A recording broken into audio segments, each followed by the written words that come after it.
My name is Kumi-ansu, electrical engineering major student at Kennesaw State University at the Marietta campus. I'm here to talk about my own model of communication. There are three major communication models. And the first concept that I will talk about is the transmission or the linear communication method. Other people call it the one-way process. And the second one will be the interactive communication.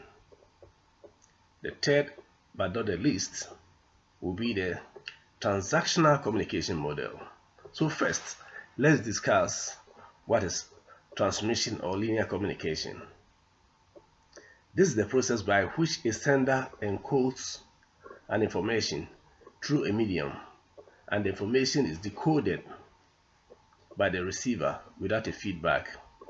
And examples of one-way communication or the transmission, as I said, is found in radio, television, and then newspapers. Now let's talk about interactive communication. In this form of communication process, it's unlike the linear method, and it allows for a feedback or response. It is designed for the receiver to encode a response to the sender, who I will now call the receiver. Examples are texting, emails, telephone calls, and interpersonal conversations.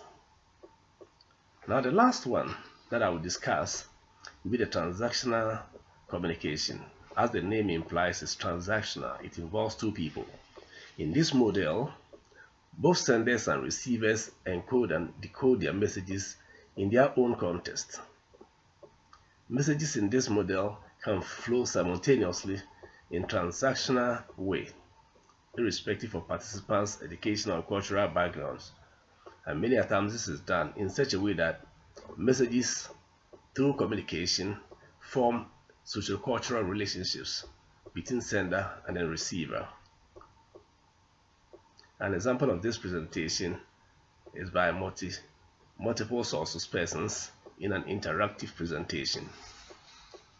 Now I will conclude my presentation.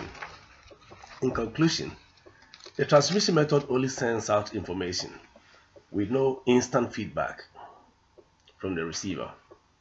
Our everyday telephone system is a typical example of the interactive method I just described. And the last one, the transaction model, as the name implies, promotes a socio-cultural relationship through the exchange of messages during communication. Thank you.